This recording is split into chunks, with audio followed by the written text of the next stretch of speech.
الحمد لله رب العالمين والعاقبة للمتقين والصلاة والسلام على أشرف الأنبياء والمرسلين سيدنا محمد وعلى آله وصحبه أجمعين أما بعد أعوذ بالله من الشیطان الرجیم بسم اللہ الرحمن الرحیم۔ محترم عزیز بہنوں اور بھائیوں، آج انشاءاللہ تعالی ہم 13ویں پارے کے اہم مضامین کا جائزہ لیں گے۔ 13ویں پارے میں سورہ یوسف ہے، اس کا کچھ نصف کے سے کچھ کم حصہ اس میں ہے، اور اس کے بعد سورہ رعد ہے، اور سورہ ابراہیم بھی پھر شروع ہو جاتی ہے، تھوڑا سا حصہ سورہ ابراہیم کا بھی ابتدائی حصہ۔ اگر ہم تینوں کے ساتھ کو لیں تو ہم کہہ سکتے ہیں کہ اس پارے کے اندر یوسف علیہ السلام کا قصے کی تکمیل ہو رہی ہے، اور بعد میں پھر سورہ رعد کے اندر اور پھر شکر اور توحید کی زبردست دعوت دی گئی ہے۔ تو یہ اس کے مضامین کا ہم ایک عنوان جو ہے تجویز کر سکتے ہیں۔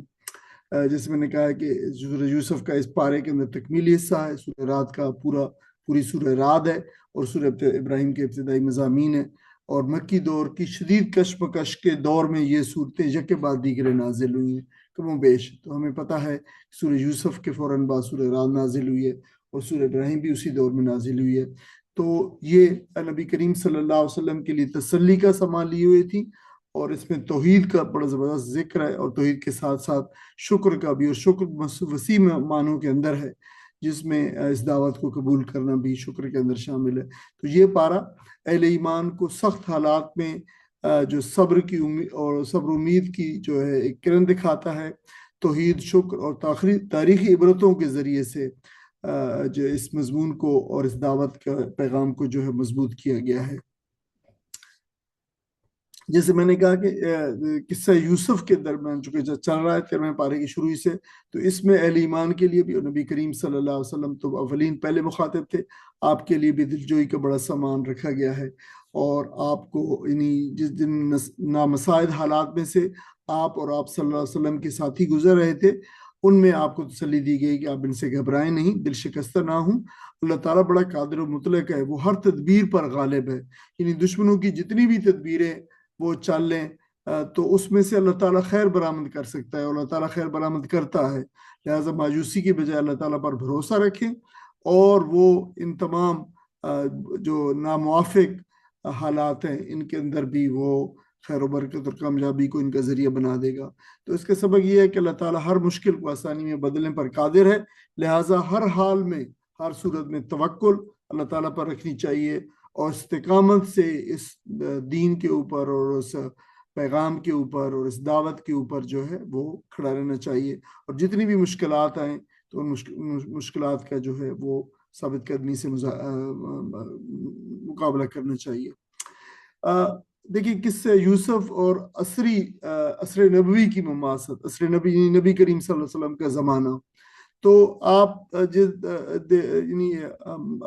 برادران یوسف میں کی صورت کے اندر، یعنی وہ جو کردار تھا حضرت یوسف علیہ السلام کے بھائیوں کا، وہ کردار جو قرآن مجید نے چسپاں کر دیا ہے اہل مکہ کے اوپر، یعنی وہی وہ حرکتیں کر رہے ہیں، اور وہی ان کی نفسیات ہے جو یوسف علیہ السلام کے بھائیوں کی تھی، کہ انہوں نے حسد میں آ کر اور دشمنی میں آ کر آپ کو جو ہے وہ ذکر پہنچانے کی اور آپ کو قتل کرنے کی جو ہے وہ سازش کی۔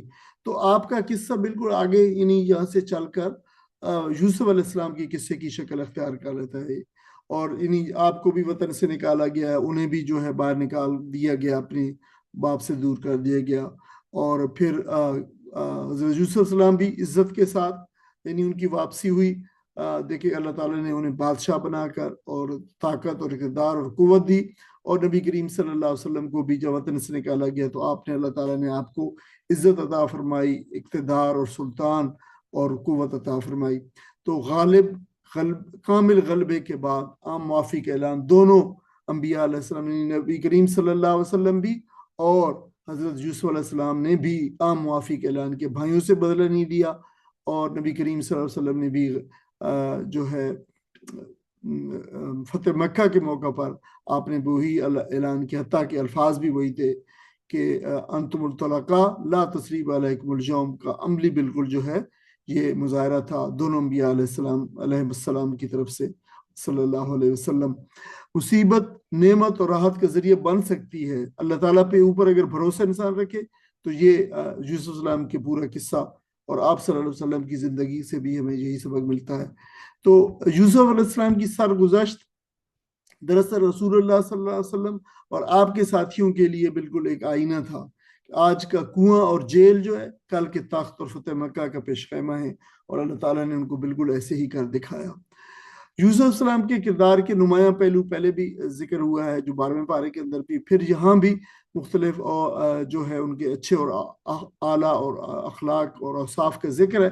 اگر ہم مجموعی طور پر ہم جائزہ لیں حضرت یوسف علیہ السلام کا، تو اس قصے کے اندر بہت زیادہ ان کے اللہ تعالیٰ نے ان کو جو اوصاف عطا فرمائے تھے ان کا ذکر ہے، ان کو اکٹھا کیا جا سکتا ہے.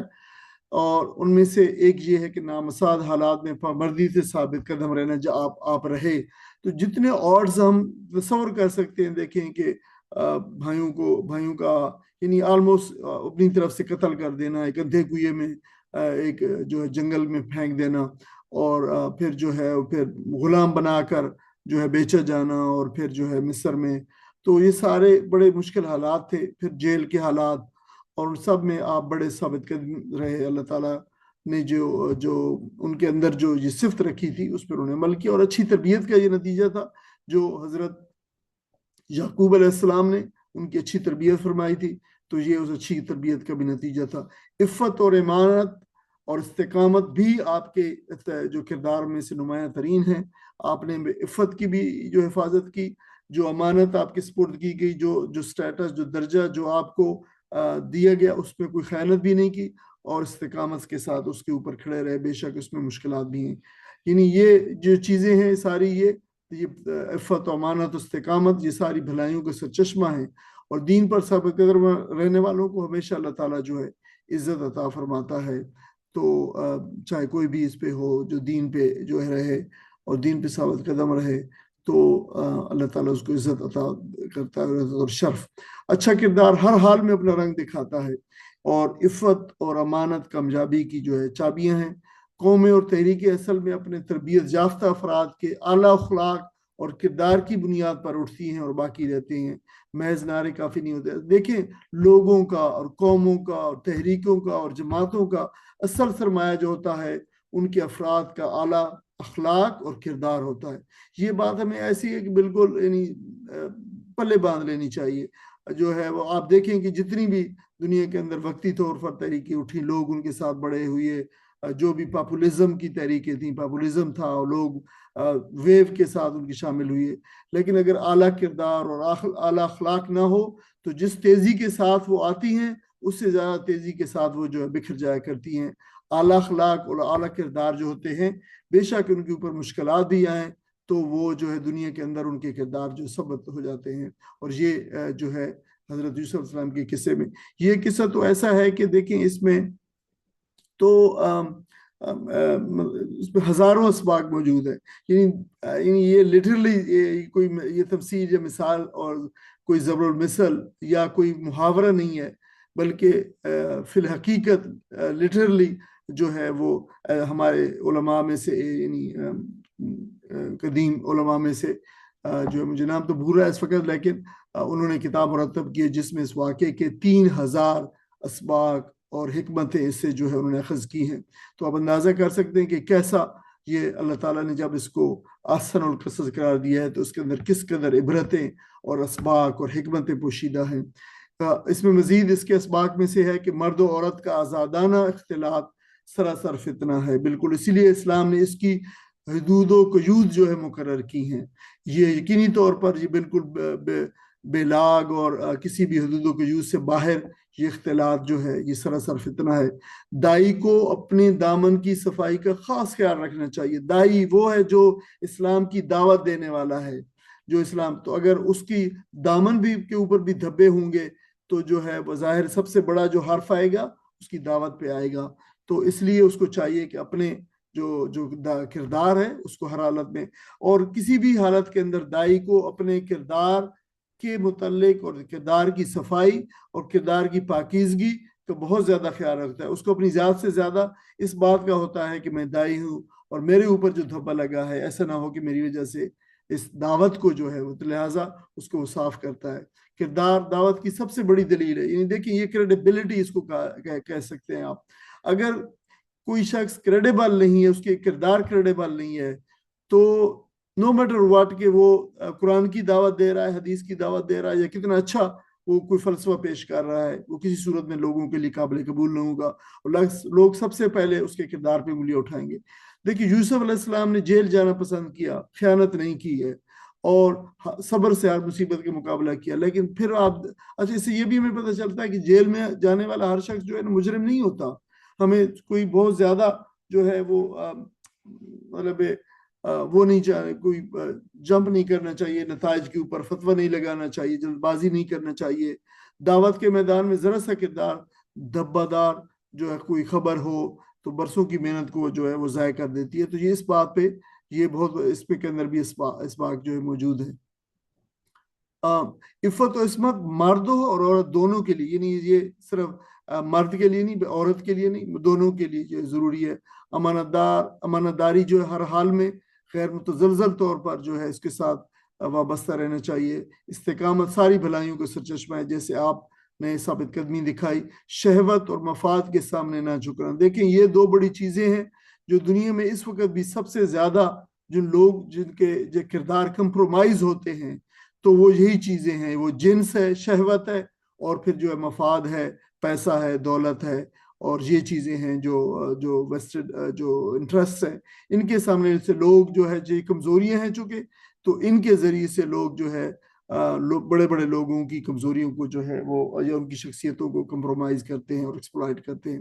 پاک دامن عورتوں کی دعوت جو ہے پاک دامن دائی کی جو دعوت ہے وہ زیادہ مؤثر ہو سکتی ہے۔ جیسے میں نے کہا ہے کہ اگر دامن پہ دھبا ہوگا تو لوگ اسی کی طرف جو انگلیاں اٹھائیں گے۔ جس معاشرے میں بھی عفت، امانت اور استقامت زندہ ہوں وہاں شیطانی جلغار کے باوجود ایمان اور انسانیت کے چشمے کبھی خشک نہیں ہوتے، ضرور ایسے لوگ وہاں پہ پائے جاتے ہیں۔ تو یہ وہ چیزیں ہیں جن کی جو ہے ہمیشہ سے حوصلہ افزائی کی جانی چاہیے۔ طویل المدت منصوبہ بندی اور توکل، قوم ہو یا فرد، دونوں کے لیے طویل المدت پلاننگ بہت ضروری ہے۔ دیکھیں یہ یہاں سے یہ جو ہے پتہ چلتا ہے یہاں پہ جو حضرت یوسف علیہ السلام کے قصے سے، اور یہ بھی پتہ چلتا ہے کہ دیکھیں منصوبہ بندی جو ہے، پلاننگ جو ہے کرنا فیوچر کی، یہ توکل اللہ کے خلاف نہیں ہے۔ ایسا نہیں ہے کہ یہ ممنوع ہے۔ آپ نے مستقبل کی غذائی اور معاشی منصوبہ بندی کی، اسباب اختیار کیے، اور دل کا اعتماد جو ہے پھر اس صورت میں اللہ پر ہونا چاہیے۔ یہ میرے اسباب ہیں، یہ میرے ذرائع ہیں، یہ میری پلاننگ ہے، لیکن اعتماد جو ہے صرف اللہ پر ہے۔ یہ تب ہوگا جب اللہ تعالیٰ کی انڈورسمنٹ ہوگی، جب اللہ تعالیٰ چاہے گا۔ یوسف علیہ السلام کی تدبیر بھی آپ نے اسی طرح کی پوری، اور پھر رب پہ بھروسہ کیا۔ اچھا یہ توکل ہے کیا چیز؟ توکل یہ ہے کہ انسان اسباب کو بھرپور با مقصد اور با اخلاص طریقے سے اختیار کرے، اور پھر نتیجہ جو ہے مکمل طور پر اللہ تعالیٰ کی سپورٹ کر دے۔ میرے ذمہ جو کام تھا وہ میں نے کر دیا، اب آگے اللہ تعالیٰ کی جو ہے یہ اس کے ذمہ ہے، وہ اس کے ساتھ معاملہ کیا کرتا ہے۔ اچھا غلطیوں کے بعد زندگی کا مثبت رویہ ہونا چاہیے۔ اچھا غلطیوں پہ زندگی کو روک نہ دیں، آگے بڑھے۔ یہ ہمارا آج اگر ہم اپنے ریلیٹ کر سکیں اپنی زندگیوں سے تو ہمارا بہت بڑا یہ المیہ ہے۔ ہم سے کچھ چیزیں ہوتی ہیں ہمارے کسی رشتہ دار سے، بھائی سے، کسی کے ساتھ عزیز سے، دوست سے، جب کوئی غلطی ہوتی ہے تو پھر ہم جو ہے نا بس رک جاتے ہیں وہیں پہ، اور جو ہے اس کو برس اس کو یاد رکھتے ہیں۔ یعنی رشتوں کے اندر تو 20 30 40 سال تک کے جو ہے وہ اس طرح کی اس غلطیوں کو جو گنوایا جاتا ہے کہ آپ نے میرے ساتھ فلاں کیا اور فلاں کیا۔ تو حضرت یوسف علیہ السلام کے قصے سے پتہ چلتا ہے کہ آپ غلطیوں پہ جو ہے رک نہ جائیں، زندگی کو ماضی کی لغزشوں پر مستقبل نوحہ نہ کریں۔ آپ نے میرے ساتھ یہ کیا تھا، بھول گئے آپ؟ میں نہیں بھولا۔ تو معاف کرنا اور بھول جانا اور آگے بڑھنا، یہ اس قصے کے بہترین اسباق میں سے کچھ سبق ہے۔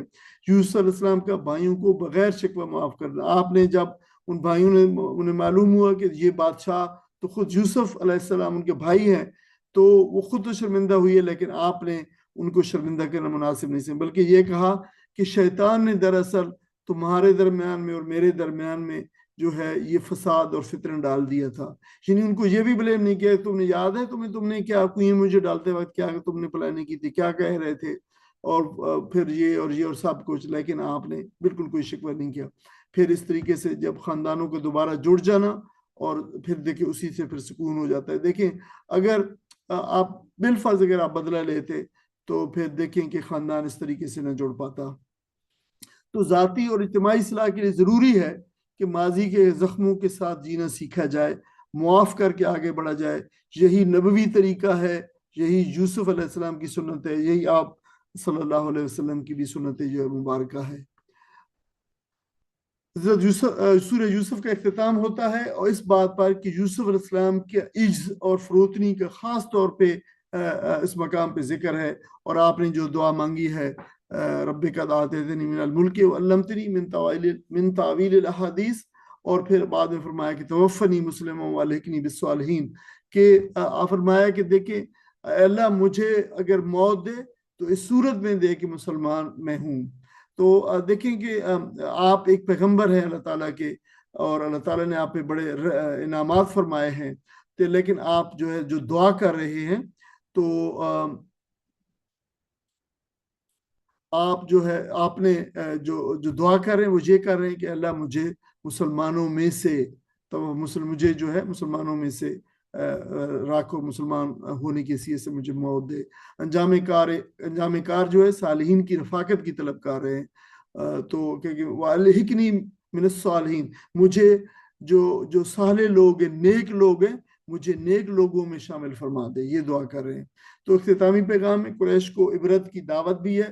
یوسف علیہ السلام کو کنویں سے تخت تک جو پہنچا سکتا ہے جو اللہ تعالیٰ کی ذات ہے, وہ یقینی طور پر اس نبی کریم صلی اللہ علیہ وسلم اور جو ہے وہ آپ کو عزت دے سکتا ہے, آپ کے پیغام کو غالب کر سکتا ہے, اور آپ کی امت کو بھی یہ جو مقام ہے جس میں وہ ہیں مشکل حالات میں, ان سے نکال کر دین کے غلبے تک پہنچا دینے پر پوری طرح اللہ تعالیٰ جو ہے وہ قادر ہے. تو اس کا سبق یہ ہے کہ اللہ جسے چاہے عزت دے اور جسے چاہے جو ہے وہ جسے عزت چھین لے. تو مومن کو ہمیشہ اللہ تعالیٰ کے وعدوں پر بھروسہ کرنا چاہیے. اس کے بعد جو ہے وہ سورہ رات شروع ہوتی ہے. رات کے معنی ہے بادل کی گرج جو ہے, تھنڈر جسے کہتے ہیں, مکی صورت ہے, اور یہ اس زمانے میں نازل ہوئی ہے جب مخالفین آپ صلی اللہ علیہ وسلم کے چالیں چل رہے تھے اور ان کا مکر جو ہے وہ پورے عروج پہ تھا.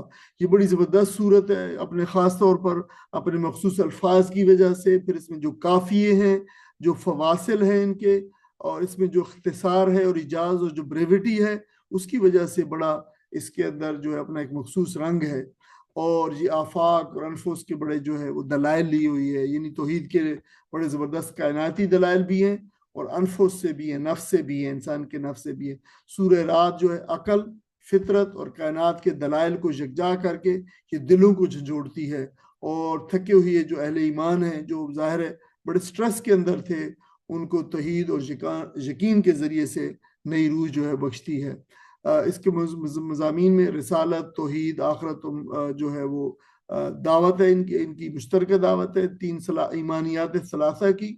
عقل و فطرت کے دلائل سے توحید کا اس بات کیا گیا ہے, اور یہ استدلال جو ہے یہ محض منطقی نہیں ہے بلکہ اس کے ساتھ تخفیف بھی ہے, خوف بھی دلایا گیا ہے, اور ترہیب بھی ہے, تنبیہ بھی کیا گیا ہے, ڈرایا دھمکی بھی دی گئی ہے کہ اگر مانو گے نہیں تو پھر تمہارے ساتھ کیا ہوگا.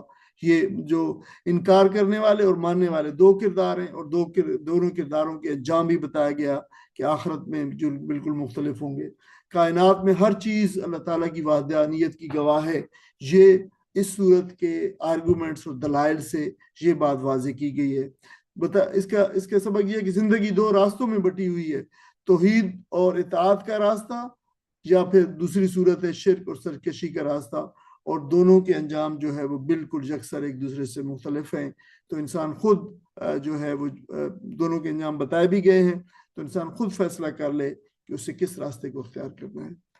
توحید کے آفاقی کائناتی دلائل ہیں, پوری کاسموس سے جو ہے دلائل دیے گئے ہیں, اور انفسی دلائل بھی ہیں, زمین, آسمان, سورج, چاند, ستارے, یہ سارے کے سارے جو ہے دن رات, پہاڑ, سمندر, یہ چشمے, برف پوش چوٹیاں, رنگین وادیاں, کھیت, باغات, اشجار و ثمر, پھر زندگی اور موت, یہ سب جو اللہ کے اختیار میں, یہ سارے کے سارے اللہ جو ہے وہ پیدا کر رہا ہے, ان کو بڑھا رہا ہے, ان کو سامنے لا رہا ہے. تو یہ اس سے پتہ چلتا ہے کہ کائنات کی ہر چیز اپنے وجود اور اس نظام سے جس میں وہ بندھی ہوئی ہے اور گندھی ہوئی ہے, اور جس نظام کے تحت وہ جو ہے اپنے وظائف کو سر انجام دے رہی ہے, یہ اعلان کر رہی ہے کہ واحد خالق اور مالک اور مدبر, تدبیر کرنے والا, صرف اور صرف اللہ ہے، اس کے سوا کوئی دوسرا نہیں ہے۔ تو بڑے زبردست توحید کے اس صورت کے اندر دلائل موجود ہیں، حق و باطل کی مثالیں دی گئی ہیں اور توحید کو نئے رنگ سے پیش کیا گیا ہے۔ دیکھیں یہ انسان جو ہے بتایا گیا کہ یعنی یہ غور کرے، اپنے ہاتھوں سے بنائے ہوئے بتوں کے آگے سجدہ ریز ہوتا ہے۔ تو غور و فکر کی دعوت جو ہے وہ دی گئی ہے اس میں، اور پھر حق و باطل میں تمیز کے لیے مثال دی گئی ہے، جو ہے اس کی مثال، اور اس کی مثال دی گئی ہے ایک بارش سے ہے، یعنی جب بارش آتی ہے تو ہر وادی اپنے اپنے ظرف کے مطابق اس کو قبول کرتی ہے، یعنی پانی قبول کرتی ہے۔ جھاگ جو ہے اس میں سے پیدا جو ہوتا ہے وہ اڑ جاتا ہے، اور فائدہ بخش جو چیزیں ہیں، معدنیات ہیں، وہ پانی میں حل ہو کر زمین کو زرخیز بناتی ہیں۔ اور یہ بات جو ہے بتائی گئی، وہ اما ما ينفع الناس فيمكث في الارض، کہ جو چیز بھی جو ہے وہ نفع بخش ہوتی ہے انسانیت کے لیے اور لوگوں کے لیے اور چیزوں کے لیے، تو وہ زمین میں ٹھہر جاتی ہے۔ اور ظاہر ہے جو چیز نہیں ہوتی، جو بالکل جو اوپر اوپر یہ ایسی ہے جو جس کا کوئی فائدہ نہیں ہوتا، تو وہ جو ہے جھاگ کی طرح جو ہے وہ ختم ہو جاتی ہے۔ یہ بات بتائی گئی۔ حق اور باطل کی مثال بارش کی طرح ہے، باطل جھاگ کی طرح ختم ہو جاتا ہے، اور حق جو ہے وہ ٹھہر جاتا ہے اور اس سے لوگ فائدہ اٹھاتے ہیں اور ثمر لاتا ہے۔ دین کا اصلاحی اور عملی پروگرام بتایا گیا ہے، وفا عہد کا ذکر ہے، صلہ رحمی کا ذکر ہے، صبر اور انفاق کی دعوت ہے، برائی کے جواب بھلائی سے دینے کی تعلیم ہے۔ دیکھیں یہ جنرل گڈ ہے، یہ دیکھیں یہ مکہ کا دور ہے جس میں کوئی تفصیلی احکامات نہیں ہے، تو لوگوں کو جنرل گڈ کے لیے تیار کیا۔ یہ ہیں اسلام کے شعار، یہ ہیں اسلام کی تعلیمات، ان پہ جو ہے وہ آگے چل کر بھی لوگوں کے یہ شخصیات کا بالکل حصہ بن جائے۔ تو مکہ ہی میں جو ہے یہ ذہن سازی کی جا رہی ہے، لوگوں کو یہ تعلیمات بتائی جا رہی ہیں۔ یعنی حقیقی دین محض عقیدے کا نام نہیں ہے، کوئی ڈاگما نہیں ہے، بلکہ جو انسان کے معاملات ہیں، جیسے عہد کی پاسداری ہے، لوگوں کے ساتھ اچھا سلوک ہے، لوگوں کی مدد ہے انفاق کے ذریعے، اور بدی کے جواب نیکی سے دینے کا جو ہے عملی نظام، یہ اسلام کی دیکھیں اصلاحی پروگرام اور عملی پروگرام بھی ہے، اور یہ اسلام کی بنیادیں ہیں اور جنرل گڈ ہے جس کی تعلیم دی گئی ہے۔ اہل تقوی اور اشقیاء شقی یعنی یہ جو لوگ ہیں بدبخت لوگ ہیں، ان دونوں کا تقابل کیا گیا، ان کی صفات بتائی گئی ہیں۔ بتایا گیا کہ اہل تقوی جو ہیں ایمان والے، عہد پورا کرتے ہیں، صلہ رحمی، تقوی، اپنے نفس کا احتساب کرتے ہیں، صبر، نماز اور انفاق کرتے ہیں، برائی کا بدلہ اچھائی سے جو ہے وہ دیتے ہیں۔ یہ بات بتائی گئی ہے، اہل تقوی کی زندگی وفا عہد، صبر اور انفاق سے عبارت ہے۔ بدبخت لوگ کون ہیں؟ عہد شکنی میں ہیں، مبتلا ہیں، قطع رحمی کرتے ہیں، فساد فی الارض کرتے ہیں، معجزوں کے مطالبہ کرتے ہیں، ایسی معجزوں کا، دنیا میں غرق رہتے ہیں، غفلت میں ہیں اور اللہ کو بھلا بیٹھے ہیں۔ یعنی یہ وہ لوگ ہیں جو اللہ سے دور ہو کر دنیا میں مگن ہو گئے ہیں، یہ وہ لوگ ہیں۔ تو قرآن جہاں اہل تقوی کے اوصاف کا نقشہ کھینچ کر ہمیں ایک آئینہ دکھاتا ہے، وہیں بدبخت لوگوں کی علامات سے بھی خبردار کرتا ہے کہ یہ وہ ہیں، خبردار، ان سے جو ہے وہ باخبر رہو اور ان اوصاف سے دور رہو۔ دنیا میں سکون کا راز بتایا گیا ہے کہ دنیا میں اگرچہ ناپائیدار اور دنیا کی جو ناپائیدار زندگی ہے، اس میں سکون جو ہے محال ہے۔ سکون کا واحد ذریعہ اگر کوئی ہو سکتا ہے تو اللہ پر ایمان اور رسول کی اطاعت ہے۔ یہ وہ چیز ہے جو انسان کو سکون جو ہے میسر کر سکتی ہے۔ انسان آج دیکھیں کہ تمام ترقی کے باوجود اور ٹیکنالوجی کے باوجود مضطرب ہے اور بے چین ہے، تو ایمان ہی قلبی سکون کے ضامن ہو سکتا ہے، اور اللہ کی یاد ہی ہے جو دلوں کو سکون بخشتی ہے۔ یعنی سکون صرف اور صرف اللہ تعالیٰ کے قریب ہونے سے ملتا ہے، انسان کو مادی ترقی اور اسباب و ذرائع حاصل کرنے سے نہیں۔ نبی کریم صلی اللہ علیہ وسلم کی دعوت، آپ وسلم کو تسلی دی گئی اور آپ کو دعوت جاری رکھنے کو حکم دیا گیا ہے کہ اگرچہ تلخ بہت ہیں حالات اور جو ہے مشکل ہے اور مخالفتیں بہت زیادہ ہیں، لیکن آپ اس دعوت کو جاری رکھیے۔ آپ کو بتایا گیا جو اس سے پہلے رسول آئے وہ بھی کوئی فرشتے یا آسمانی مخلوق نہیں تھے، وہ بھی آپ کی طرح بشر تھے اور فیملیاں اور بیویاں اور بچے رکھنے والے تھے۔ تو انہوں نے جو بھی معجزے دکھائے وہ اللہ تعالیٰ کے حکم سے دکھائے، اپنے اختیار سے کچھ بھی نہیں کیا۔ ان کی قوموں نے بھی ان کی دعوت کا انکار کیا، تو آپ بھی جو ہے اس دعوت کو جاری رکھیے، اللہ پر توکل کیجئے اور اسی کی طرف لوٹنے کا اعلان کیجئے، اور فرمایا وہی ہے کہ قل هو ربی لا الہ الا